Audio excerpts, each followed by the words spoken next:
Bom, vamos lá. Então, hoje nós temos uma das pessoas, uma das nossas psicólogas fundadoras da Trauma Clinic, a Rosângela Mendonça, que viu nascer muita coisa. Olha aí como ela tá linda aí com esse colar bonito, toda arrumada. E a Rosângela... Mostrada. Isso mesmo. E ela vai estar falando com a gente, deixa eu ver o título direitinho, porque o título é comprido, deixa eu ler certinho, né?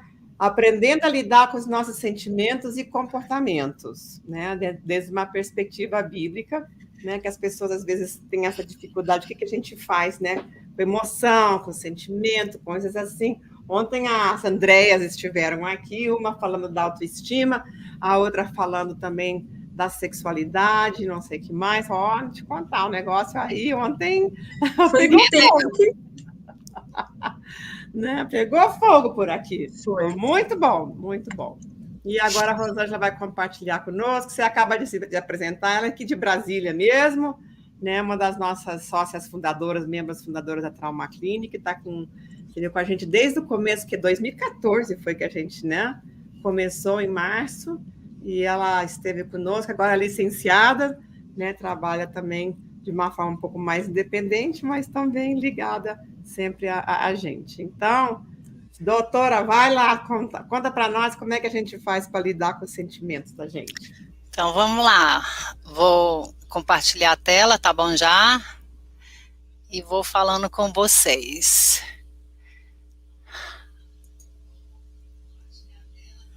Muito bem. Vocês estão me vendo daí já?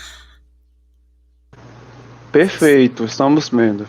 Então tá ótimo, essa aí sou eu, com esse sorrisão, tá? Eu sou Rosângela Mendonça, eu sou pastora, psicóloga clínica, sou terapeuta e facilitadora em MDR, terapeuta também de Brain Spot, terapeuta em psicodrama, sou licenciada pela Trauma Clinic, sou diretora da Clínica Sinapse aqui em Brasília, casada há 34 anos, mãe e avó. Então, assim, faço muitas coisas e até aqui o Senhor tem nos ajudado. E hoje eu quero falar, né, o nosso tema, o encontro de saúde emocional e vida cristã. Eu quero falar um pouquinho sobre aprendendo a lidar com os nossos sentimentos e comportamentos, né, a saúde emocional e a maturidade espiritual, que a gente vai entender que são coisas inseparáveis. Então, por conta disso, né, a gente vai ver a importância de se falar dos nossos sentimentos e das nossas emoções. Hoje a gente vive numa sociedade onde, muito como a doutora Esli falou, né, muito online, e a gente posta, as pessoas postam muitas coisas, mas em geral o que se posta são pratos bonitos, são viagens maravilhosas, é um casal maravilhoso. Então, assim, a gente costuma postar coisas muito bacanas. E quem olha de fora pensa que é só aquilo, e talvez a vida dele não seja tão boa como a do outro, né? Então, às vezes, a gente tem dificuldade de falar as nossas imperfeições também. Às vezes a nossa família não é tão maravilhosa, a nossa profissão não é tão bacana, não fiz uma viagem assim tão espetacular, né? E a gente tem dificuldade de se expor algumas coisas que acontecem. E aí eu listei algumas coisas de questões por que a gente tem dificuldade de expor as nossas emoções e sentimentos. Aí eu coloquei vergonha, né, é aquele medo de ser ridicularizado, medo de ser visto como alguém incapaz, o que é que vão pensar de mim, o que é que vão falar para mim, né, o receio, se a pessoa tem algum cargo de relevância ou é líder de alguma coisa. Então, com os nossos líderes, né, é muito pior ainda essa questão de falar sobre coisas que acontecem dentro de si. Né, o medo, o que é que vão pensar de mim, vão perguntar logo. A gente tem uma questão às vezes entre alguns cristãos, né, de você não tem fé, você não crê em Deus, você não lê a Bíblia, você está orando pouco. Então, parece, né, que a gente não pode, e as pessoas entendem isso e têm esse receio de se expor. Outra questão também é a questão da baixa autoestima. Às vezes eu penso assim, o meu sentimento não vale a pena falar, as pessoas não vão dar atenção, ninguém vai ligar para o que eu estou falando, é coisa besta, eu que sou boba, eu que sou sensível demais. Então, baixa autoestima também é um dos motivos.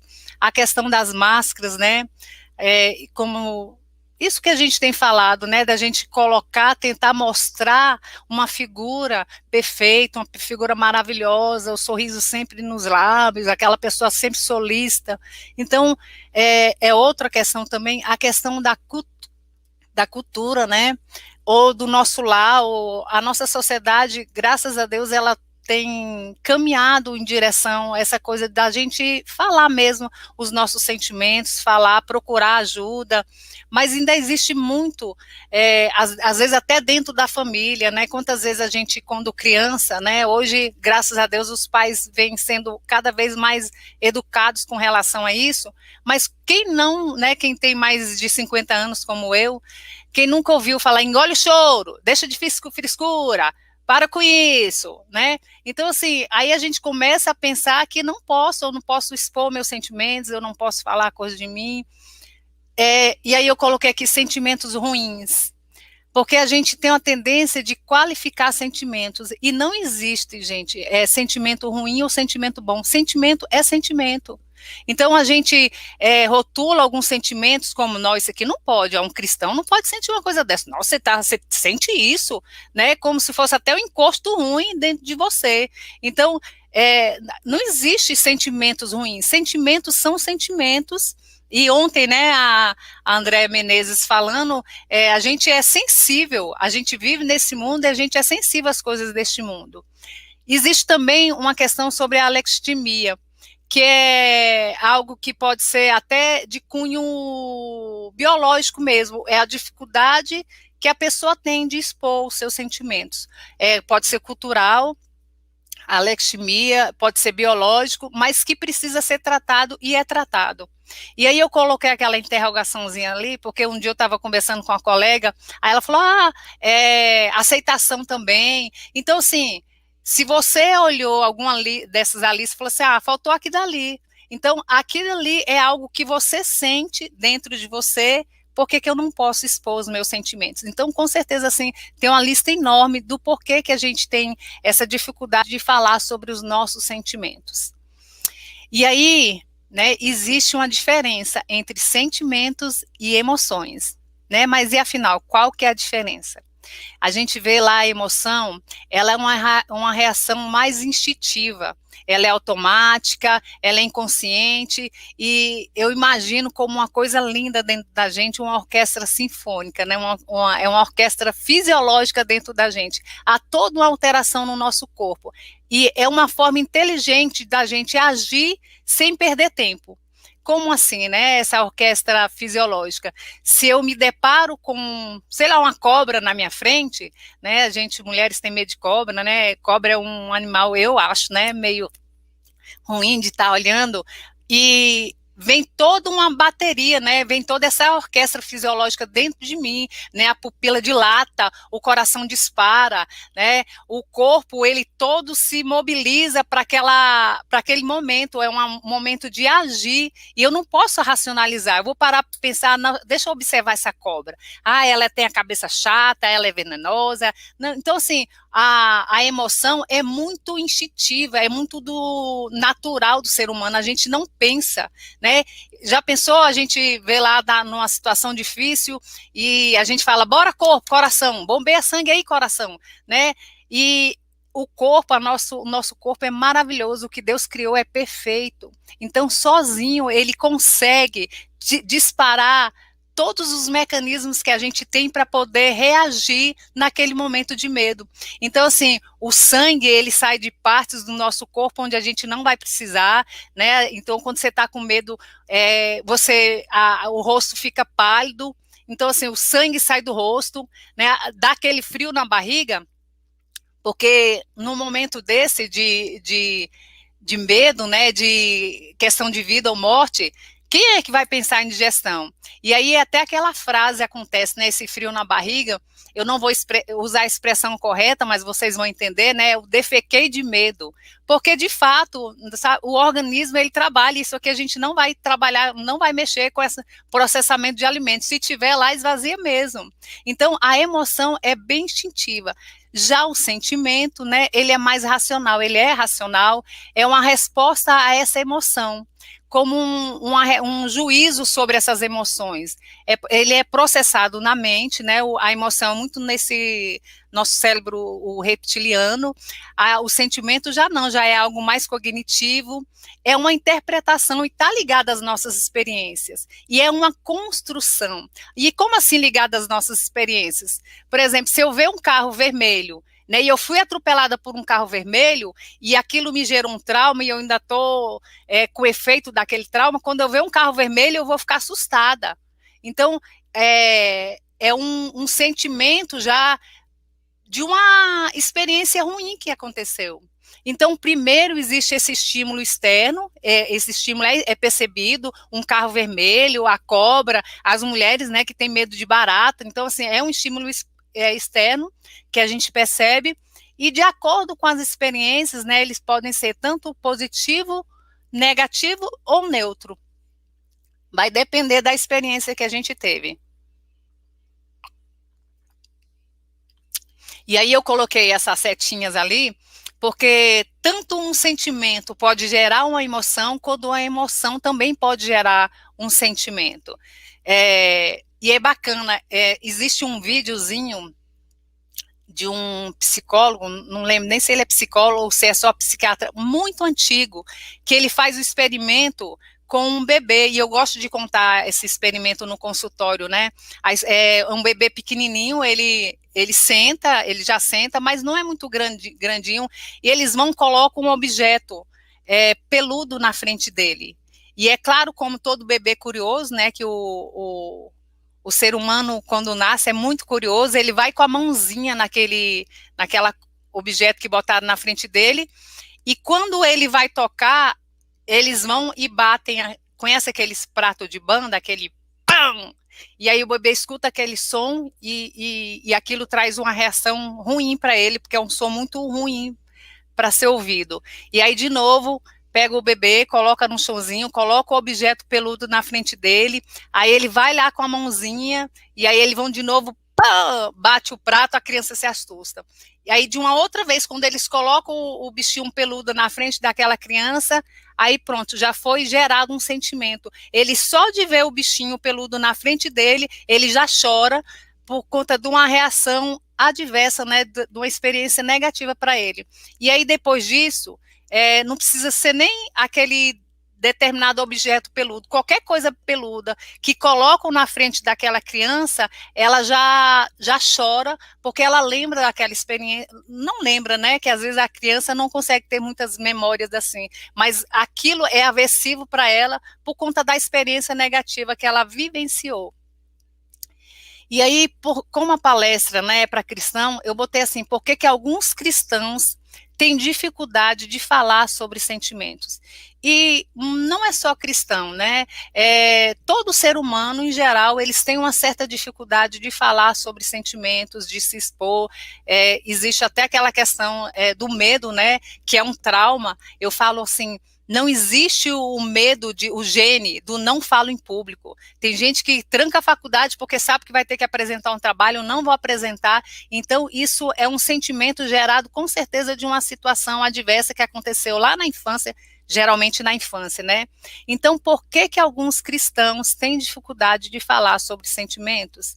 E aí, a gente já falou sobre isso, são os rótulos que a gente coloca para as emoções. Emoções boas e emoções ruins. E eu, né, sou um cristão, temente a Deus, né, aquela pessoa, não vou me permitir ter sentimentos ruins, não. E aí vem aqueles super crentes, né, porque Deus nos deu poderes, mas não fez ninguém de super-herói. Então, assim, nós não somos super crentes. Então, vem os rótulos, vem a questão do julgamento. 1 Timóteo, no capítulo 3, a gente tem uma lista, né, de qualificações de um bom obreiro, de um servo na casa de Deus. E aí, poxa, eu não correspondo àquelas questões. Então, eu vou fazer o quê? Eu não vou falar. Eu vou ser julgado, por que eu vou, né, promover provas contra mim mesmo? E aí, para a grande maioria das mulheres, né, Provérbio 31, a mulher sábia, né? E aí que a gente fica, oh, mas eu não sou essa mulher. E, gente, a Bíblia fala lá assim, a mulher sábia, quem achará, né? Quem é que vai achar uma mulher dessa? Porque o seu valor é sédio dos rubins. Então, assim, por essas questões de julgamento, né, que vão olhar para mim, vão falar que eu sou fraco, que eu não tenho fé, que você precisa orar mais, minha irmã, você precisa orar mais, meu irmão, vamos fazer jejum. Então, por esse medo, a gente termina não revelando as coisas que vêm lá dentro da gente que parece que não são tão dignas de serem reveladas. E aí, uma outra questão também é a falta de um companheiro de jogo. Dr. Esli tem um livro pequeno, muito bacana, que o tema é até esse, companheiro de jogo. Então, lá em Eclesiastes, capítulo 4, fala assim, melhor é serem dois do que um, porque se um cair, o outro levanta o seu companheiro. Mas ai do que estiver só, pois caindo não haverá o que levante. Então, isso não é só questão marido-mulher, né? Às vezes a gente não tem alguém que a gente sinta liberdade para falar o que está acontecendo, né? Às vezes já contou para alguém, a pessoa saiu espalhando, então não tem aquela pessoa que é companheiro de verdade, sabe? Aquela pessoa que é idônea, aquela pessoa que sabe oferecer um colo, um ouvido. Às vezes a pessoa quer só ouvir, né, só quer ser ouvida.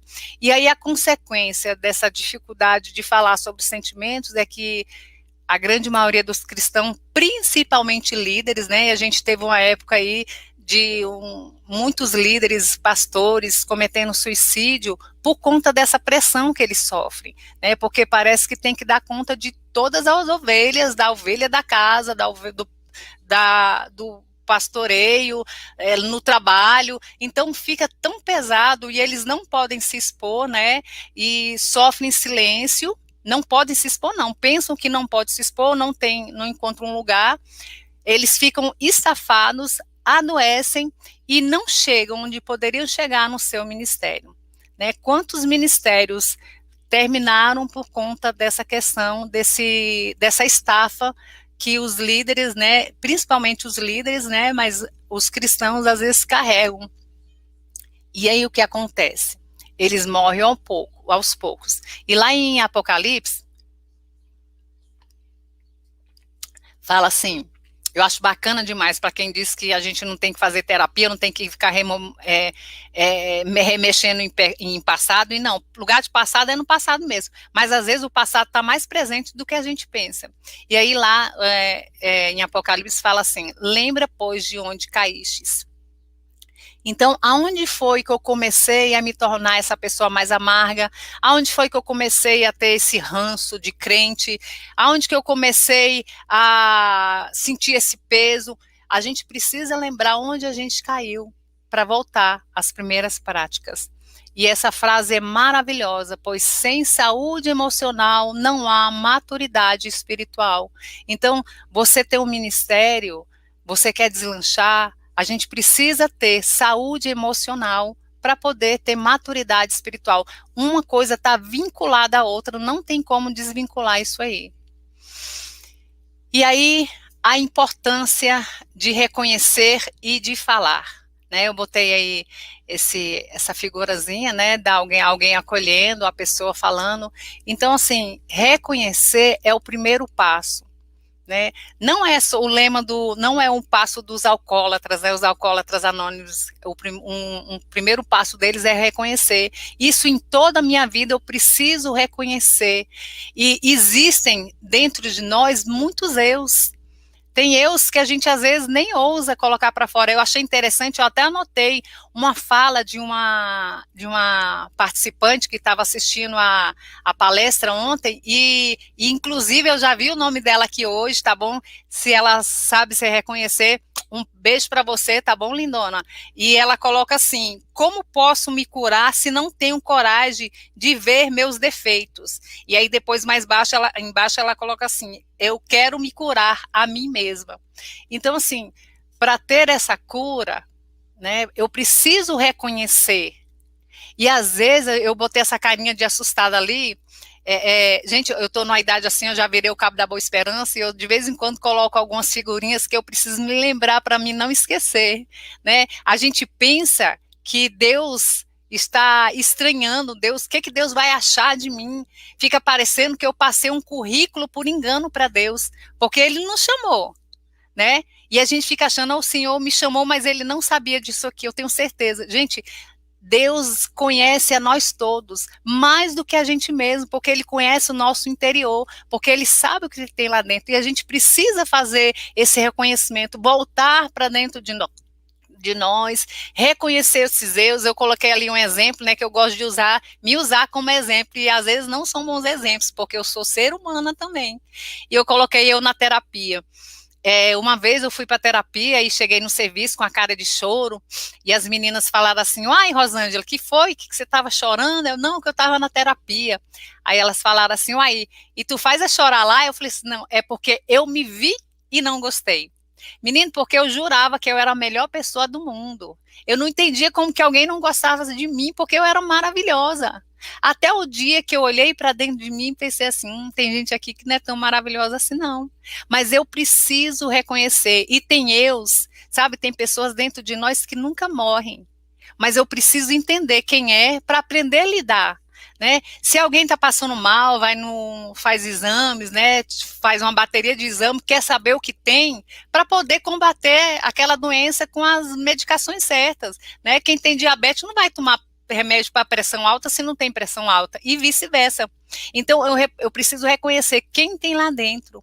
E como que é difícil, às vezes, a gente olhar para dentro da gente, porque às vezes a gente não vai gostar mesmo. Mas sabe, meus irmãos, Deus conhece a todos. Deus é um artista, sabe? Às vezes eu não tenho muita criatividade, queria ter mais, sabe? Mas um artista, ele vai no meio do mato e às vezes tem umas folhas velha seca, tem uns troncos de árvore, e ele consegue olhar daqui dali e ver lá na frente uma obra maravilhosa, lindas. Deus é esse artista que olhou em você. Às vezes aquele tronco retorcido, mas viu em você potencial. E a gente precisa entender, né, que Deus, ele nos enxerga dessa forma, e ele nos aceita da forma que a gente é, mas a gente precisa olhar para dentro e nos reconhecer, né? Nós somos humanos sentem, somos razão e emoção. E aí é a coisa que choca, né? Eu coloquei essa figurinha lá do coração, a razão e a emoção se conectando, puxando sardinha, né, para minha brasa. Na terapia de EMDR, existe essa conexão da razão e da emoção, porque às vezes racionalmente eu sei, mas emocionalmente eu não sinto. Então precisa de ter essa conexão. E nós somos seres humanos, Deus nos criou assim, razão e emoção. Né? Nós não somos filhos, não somos super crentes, Deus não chamou ninguém para ser super crentes. Nós somos filhos amados e a gente precisa entender isso. Só isso, nós somos filhos amados, né? Um bom exemplo é Davi, e olha, Davi nem tinha o Espírito Santo dentro dele, mas ele era um filho amado. A Bíblia fala assim que Deus habita em 2 lugares, no alto, segundo os céus, e no coração contrito. E Davi era esse filho amado de coração contrito. Então, às vezes, a gente olha a história e fala assim, como pode um homem desse? Né? Como pode Deus amar uma pessoa dessa? E, sabe, gente, eu penso que eu não fiz muito dos pecados de Davi, não. Cometi outros pecados, né? Aparentemente mais razoáveis, né? Na sociedade. Mas é um filho amado. Elias, sabe, eu coloquei ali Elias, porque às vezes a gente pensa, Elias era um profeta do fogo, era do reteté, quem gosta de um reteté, Elias era desse povo, e ele se deprimiu, ele desejou para si a morte. Então, não existe supercrente, não existe o patamar atingir o máximo dos máximos do cristão, não existe, a gente está em processo de desenvolvimento, crescimento, eu e você, somos esse filho amado.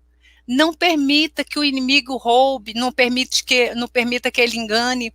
Eu costumo dizer que de manhãzinho o diabo, mais ou menos assim, né? O diabo vai separando os anjos e mandando, olha, o anjo tal vai lá perturbar a Maria, anjo tal, vai lá perturbar o Joaquim, vai lá perturbar a Tânia, a Elisete, e aí vai perturbar a Sandra. Não, a Sandra não precisa não, deixa que ela mesma se perturba.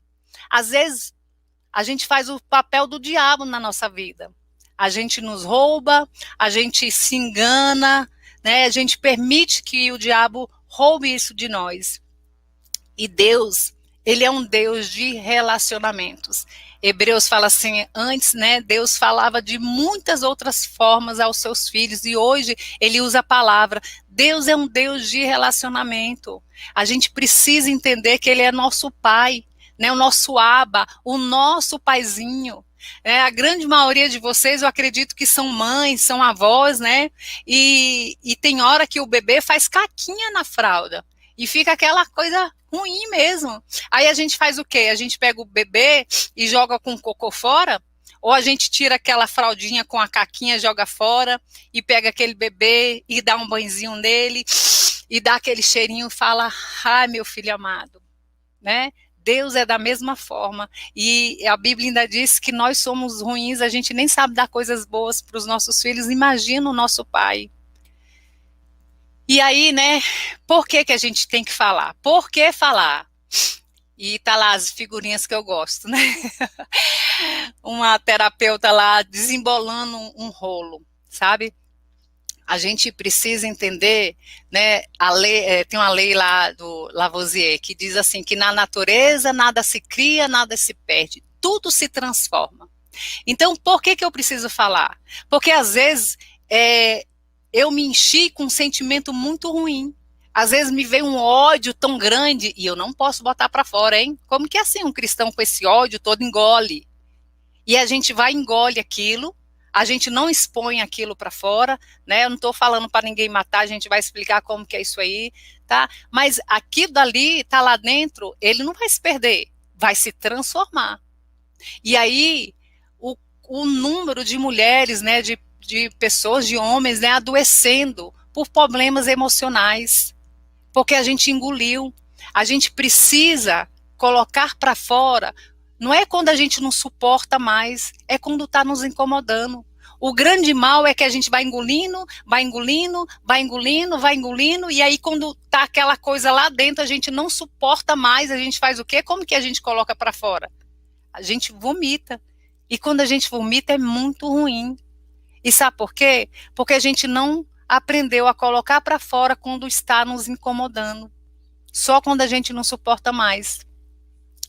E aí eu coloquei ali a dinamite, né? A gente precisa reconhecer o que acende o pavio da nossa dinamite. Sabe aquelas dinamites? Existe a dinamite, tem um paviozinho, e aí nos desenhos animados a gente vê, alguém vai lá, acende o pavio, a gente precisa, ó, ir lá no pavio e apagar aquela dinamite. Porque se a gente não apaga quando acende, aquilo vai chegar na pólvora, e quando chegar na pólvora, vai estourar. Aí depois é só catar os caquinhos. Então a gente precisa reconhecer. Eu coloquei os africanos, né? Esses dias a gente estava com umas missionárias na igreja, e as meninas da minha igreja são muito animadas, a gente é da Assembleia, mas somos bem animadas, e a gente estava pulando e louvando a Deus. E aí a missionária falou assim, sabe por que os africanos, eles são tão de bem com a vida? Porque eles dançam, sabe? Eles colocam muito para fora. Aquele movimento, a gente precisa encontrar recursos onde a gente vai colocar essas emoções ruins para fora. E essas emoções, e quando eu falo emoções ruins, essas emoções que estão lá dentro, que nos estão gerando algo tão ruim. As emoções são importantes porque elas nos conectam ao mundo. Quem diz, né, que passar sede é bom, né, ficar com sede? Não é, né, mas eu estou me comunicando com o mundo. Opa, o tempo está seco, eu preciso beber água, a minha garganta está pedindo água. Às vezes a gente está num sol quente demais, e se a gente não passar alguma coisa, a gente pega insolação, né, e a gente encosta em algo quente, opa, a gente tira a mão. Isso é se emocionar também, a gente se conectar ao mundo, porque não sei se vocês já viram, existe uma síndrome uma síndrome onde as pessoas não sentem dor e aquelas crianças todas machucadas, mutiladas, porque tá lá com o braço no fogo e não tô sentindo nada, não tá queimando.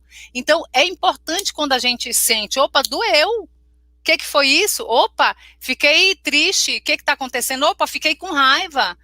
A gente precisa aprender a ouvir o corpo. O nosso corpo fala. Às vezes você está sentadinha lá e a perna começa a balançar. Para e pergunta por que aquele pezinho está balançando. Não para não. Não para o pezinho não. Conversa com aquele pé. O que está acontecendo? Sabe, às vezes dá aquela agonia lá dentro. Opa, para lá. Volta para dentro de si, vê o que está acontecendo lá dentro. Por que eu estou sentindo isso aqui?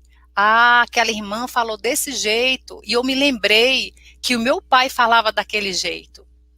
Então, a gente precisa aprender a nos ouvir o nosso corpo.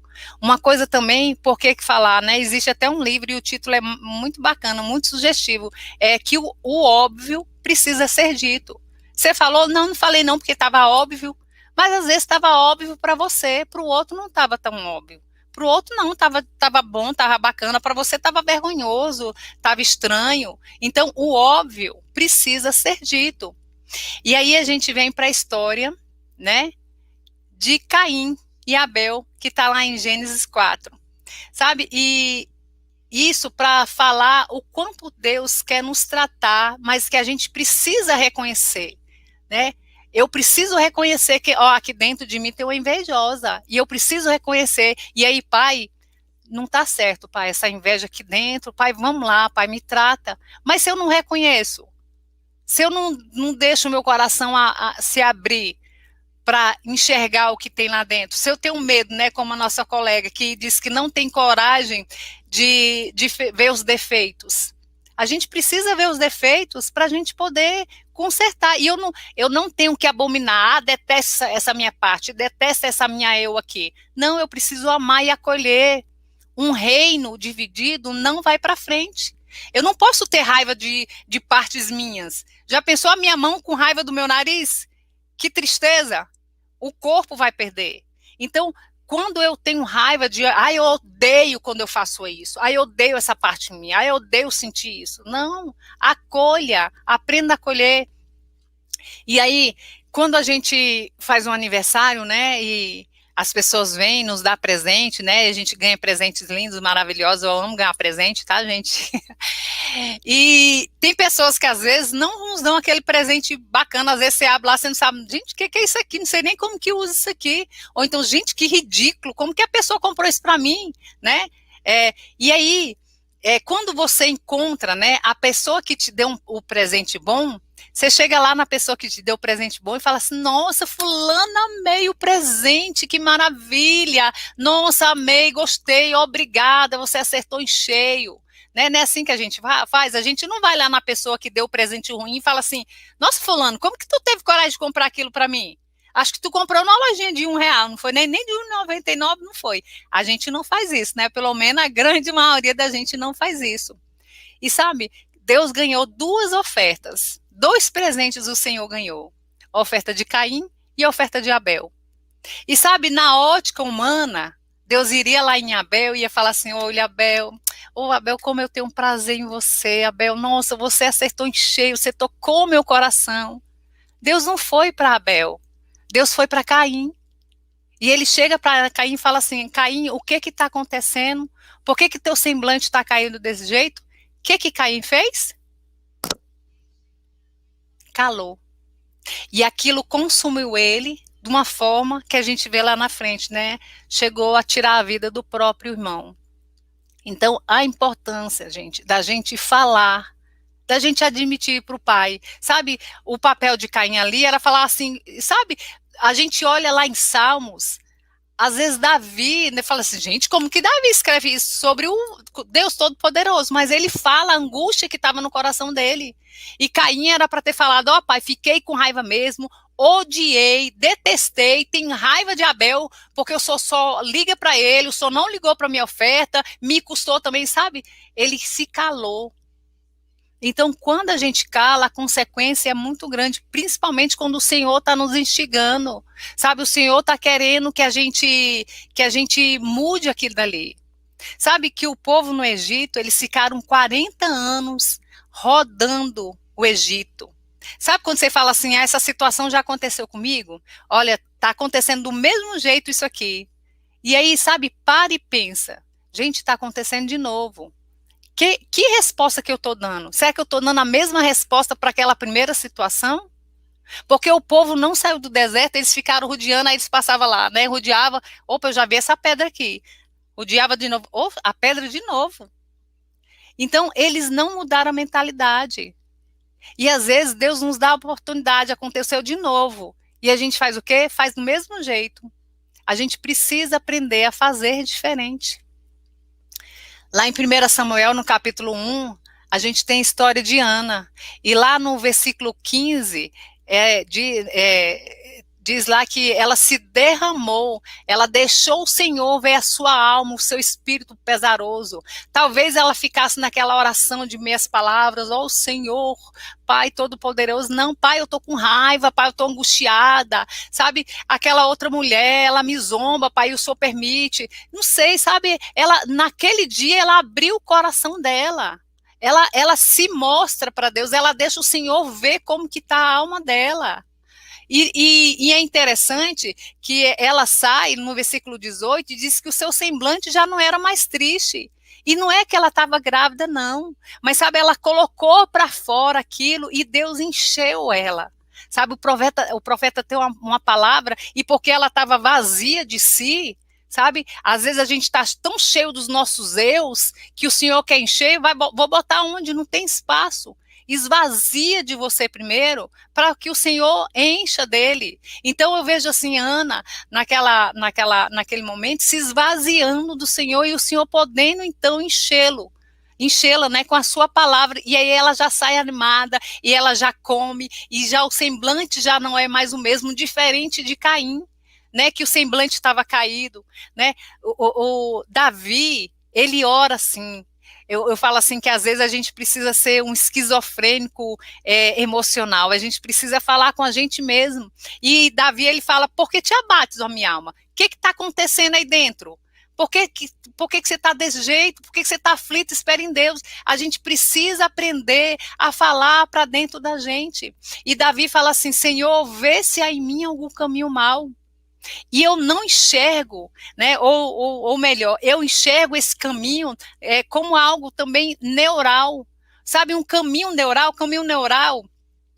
é aquela sequência de mecanismos que a gente já tem uma trilha, sabe, é uma trilha que a gente tem, sabe, o povo que ficou peregrinando no deserto, era aquele caminho sempre, aquele caminho, não mudou, aquele caminho, então o caminho neural por exemplo, se você fala assim, eu tenho que parar de xingar, eu tenho que parar de xingar, eu tenho que parar de xingar, né? Você xinga demais. E aí você leva uma topada, vai com o dedinho mindinho bem na quina e pum! O que você faz? Xinga o palavrão e você fala, ai meu Deus, eu não queria xingar, né? Porque existe um caminho neural. E isso é desfeito, a gente pode refazer esse caminho. A gente pode voltar lá onde a gente caiu e fazer o caminho de novo. E o caminho neural, né, esse caminho mau, é onde, Pai, eu comecei a pensar de mim coisas ruins. Aonde, Pai, eu comecei a me tornar essa mulher amarga, Pai, essa mulher ciumenta. Estou falando para as mulheres que eu acredito que é a grande maioria, mas é o ser humano. Aonde, Pai, que eu comecei a pensar assim de mim? Então, e aí o Senhor muda, porque eu mudo. Porque eu quero mudar, porque eu me disponho, porque eu me deixo revelar para o Senhor o que o Senhor já sabe, só eu que não sei. Quando a gente está na terapia, né, o paciente vem, senta e conta a história, e a gente pensa assim, poxa, isso aqui é por conta disso, isso aqui é por conta disso, né? Tem aquela estrutura que a gente já entende de tanta gente ouvir histórias, e as histórias às vezes são muito parecidas, mas a gente não pode falar, olha, isso aqui é isso aqui, isso aqui, isso aqui, isso aqui, isso aqui. O paciente, ele tem que voltar para si e descobrir ele. Porque aí a educação, sabe, o aprendizado é perfeito quando eu mesmo reconheço lá dentro de mim. Então a gente precisa olhar para dentro e ver, poxa, tem um caminho que não é legal, mas eu preciso mudar isso aí, eu preciso mudar essa mentalidade. E aí, como fazer, né? E eu já falei, né? Ser um esquizofrênico espiritual, voltar para dentro de si e falar.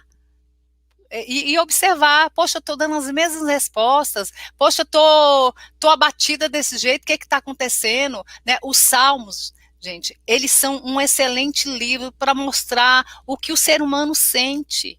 Né? O salmista, ele rasgava a alma dele ali dentro, era um ser humano. Uma coisa que a gente precisa, né, aquela coisa de ter um coração, reconhecer e ter um coração contrito. Eu reconheço, eu sou assim mesmo, mas não mudo, né? E vem a síndrome de Gabriela, ó, eu nasci assim, eu cresci assim, você sempre assim, Gabriela, né? Só que, meu pai era assim, minha mãe é assim, e eu não vou ser diferente. Minha irmã, minha linda, você nasceu de novo. O Espírito Santo habita aí dentro, e ele quer te levar para outros lugares, e ele quer te conduzir para outros lugares, mas eu preciso fazer esse reconhecimento, ter esse coração contrito, entender, pai, tá certo, pai, eu tenho orgulho sim, tá certo, pai, eu tenho inveja sim. A gente precisa ler a palavra de Deus, não como se fosse uma história para mim. Sabe, quando o profeta Natan chega para Davi e fala assim, olha, Davi, eu tenho uma história para te contar. E aí vai contar da história da ovelhinha do rico e do pobre, e aí talvez Davi fala assim, ele está contando uma história para mim, porque eu sou bom de histórias, né, eu tenho ele deve estar querendo alguma orientação, mas não era para ele, era sobre ele, e a palavra de Deus é sobre mim.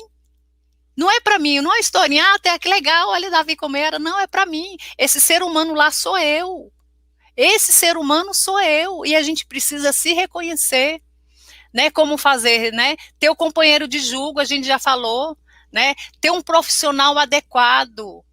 Eu acho assim, a psicologia, quando eu era criança, tem bastante tempo, mas eu me lembro disso, que eu olhei a primeira vez o símbolo da psicologia. O que é o símbolo da psicologia? Um tridente. Vai para lá, né? Um tridente é coisa do quê? Do capeta, né? Então, mas a psicologia é maravilhosa, é uma ciência. Assim como a gente tem coração, a gente vai procurar quem? Um cardiologista. Eu tenho osso, eu vou procurar o quê? Um ortopedista. Sabe, eu tenho mente, eu tenho emoções, eu tenho a alma, eu vou procurar quem? É claro que antes de tudo, antes de procurar cardiologista, ginecologista, ortopedista, eu procurei o meu pai. Mas ele capacitou homens para nos ajudar. Então, se eu estou com algum problema nas emoções, eu vou procurar um profissional adequado. Eu preciso também voltar para mim, meditar nos meus sentimentos. Gente, olha como que a Bíblia é maravilhosa. Hoje a gente fala de mindfulness, de meditação, de voltar para si, uma coisa que o Senhor falava muito tempo atrás. Olha, o Senhor fala assim, olha, observa os pássaros. Criatura, como que a gente observa pássaro? Se não é parando, fechando a boquinha e observando cada movimento. Então, sabe, observa lá dentro de você também, sabe, quando a gente para, a gente precisa aprender eu botei essa imagem linda, né, e eu tô aqui só olhando para a imagem, porque é muito lindo, e a gente tá aqui, pelo menos em Brasília, cada pôr do sol mais lindo do que o outro, né, a natureza revela a glória de Deus, então é uma terapia gratuita, sabe, você não tem dinheiro para pagar às vezes um terapeuta, mas tem um Senhor, sabe, tem a palavra dele, tem a natureza, e eu preciso fazer o quê? Voltar para mim, puxar o freio de mão. Uma vez eu falando assim, o pessoal fica falando, eu vou meditar e Deus fala, medita e Deus fala. E eu pensei assim, então deixa eu ver também como que é meditar e Deus falar. E aí eu não estava com a Bíblia perto, aí eu falei assim, deixa eu meditar um salmo que eu conheço, né, de cor, Salmo 23, o Senhor meu pastor, nada me faltará. E tá bom, tudo bem, eu entendi, o Senhor meu pastor, nada me faltará. Mas aí eu me peguei na parte 2 dos Salmos, quando fala assim, deitar-me faz. E aí eu observo, né, porque eu sou muito, às vezes, muito Maria, agitada de um lado para outro, e o Senhor fala assim comigo, deita, Rosângela. Eu não, agitada de um lado para outro, deita, Rosângela, não, tem que fazer as coisas, eu tenho que fazer as coisas, não, meu irmão, aí ele fala, deita, Rosângela, e aí não é que eu queria me deitar, mas deitar me faz. A gente precisa aprender a puxar esse freio de mão, senão a gente não escuta. É tanta zoada, é tanto eco, que eu não me escuto. A gente precisa admitir, né, o que acontece de verdade, né, quando diz que o sim tem que ser sim, o não tem que ser não, é porque às vezes eu digo sim porque eu queria dizer não. Alguém vem e me pede alguma coisa, ou não, tá bom. E lá dentro, não, gente, eu não queria fazer isso, não, vai ser tão ruim para mim. Então o sim tem que ser sim, o não tem que ser não. Sabe, a gente tem que estar em congruência dentro da gente, a gente tem que entender que primeiro eu tenho que estar bem. Eu preciso estar bem para fazer bem para o outro. E sabe, minhas irmãs, Deus se importa com você. Lá a Bíblia fala assim, felizes os que choram, não é o contrário. E Deus nos dá com abundância. Parece que o meu tempo está acabando, né? Eu amo falar. Não, acho que ainda tem uns minutinhos. Né? Deus nos dá com abundância. E aí eu botei essa historinha, né? O menino da venda. Um pai foi fazer compra, né? E o menino ficou lá parado esperando e vê naquela vitrine um pote cheio de bala. E aí o dono viu ele de olho grande, né, e pegou o pote, abriu e falou assim, pega aqui a bala. Aí o menino, não. Aí ele, não, menino, pode pegar. Ele, não. Aí o pai chegou bem na hora, aí o vendedor falou assim, não, tô vendo, ele tá com o olho aqui no pote de bala, eu já mandei ele pegar. Aí ele não quer pegar, e o pai fala assim, não, filho, pega. Aí ele, não, pai, pega o senhor que a sua mão é maior. Gente, Deus é tremendo, ele nos dá com abundância, né? Deus, ele se preocupa com a nossa dor, ele é detalhista. Eu vejo lá no templo, o templo, né, aquele templo lindo que que tinha as cores certas, os cetins, os laços, né, para algo que ia se acabar. Imagina a minha vida, como que Deus não se preocuparia? E aí a mulher do fluxo de sangue é uma história maravilhosa para dizer que Deus entende que a gente tem a alma machucada também, a alma adoecida, a alma ferida, sabe? Porque a mulher do fluxo de sangue, ela tinha uma hemorragia, tinha 12 anos.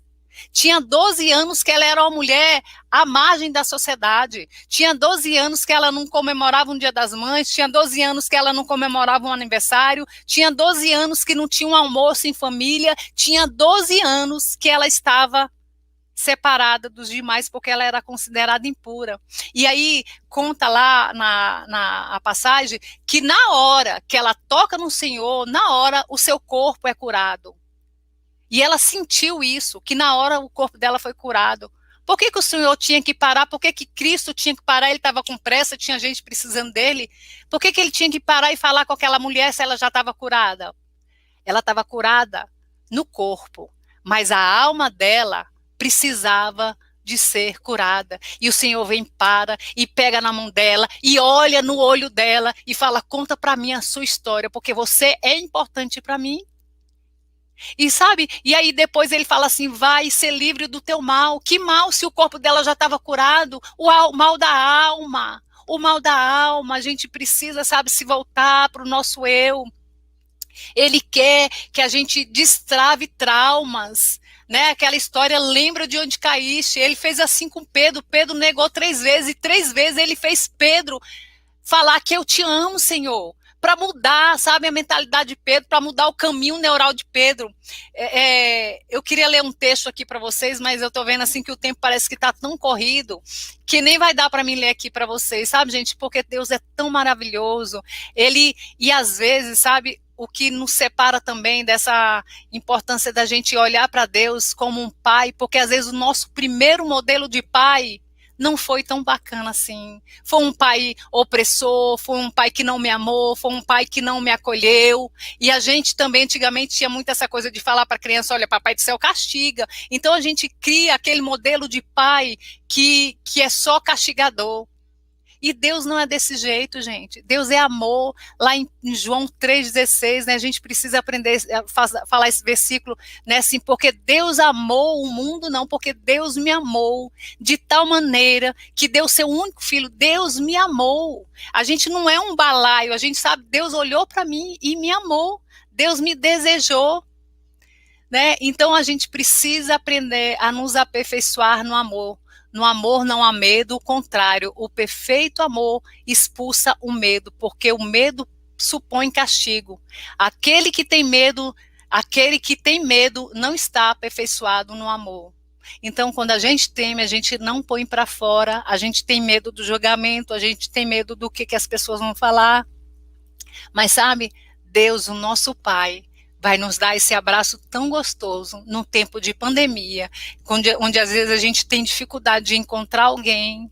Deus está lá e a gente precisa fazer esse movimento de reconhecer. E Ele é a cura para os nossos traumas. Obrigada pela oportunidade, que o Espírito Santo tenha tocado no coração de vocês, assim como Ele toca todas as vezes no meu coração. Muito obrigada por tudo.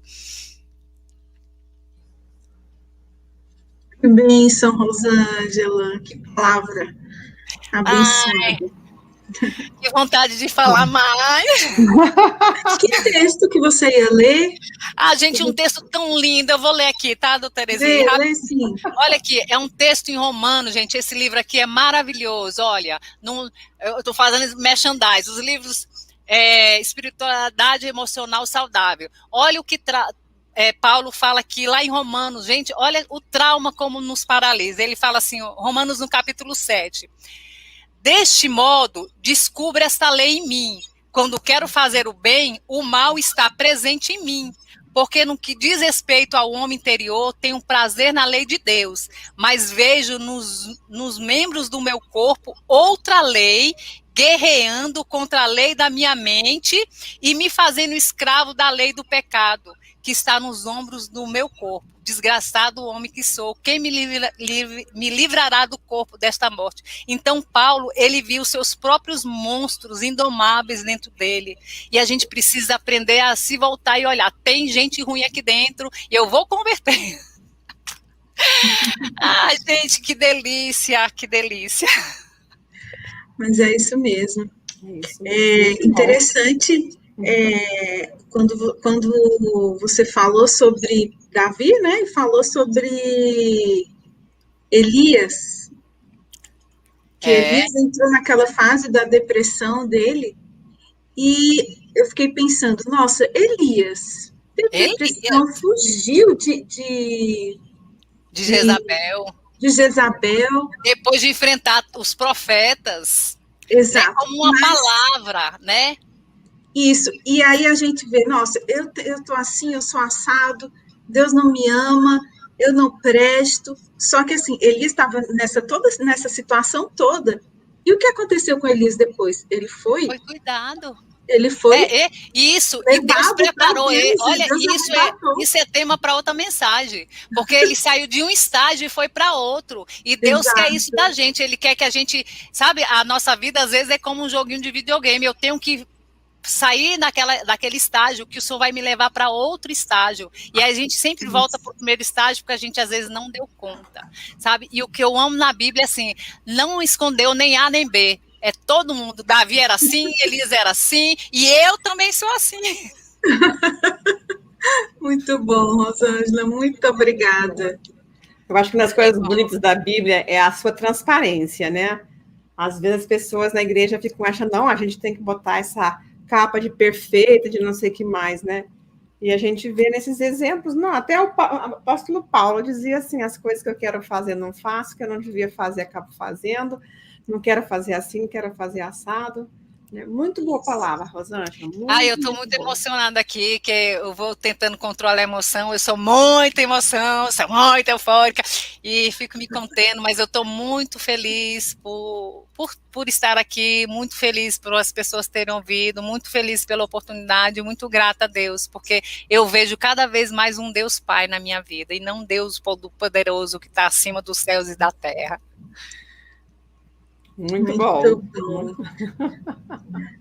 Não, pessoal, aqui hoje só tem palavra boa. Ontem também foi muito bom. Hoje já começamos também muito bem. Muito obrigada, Rosângela. Realmente, assim, os comentários estão os melhores possíveis, né?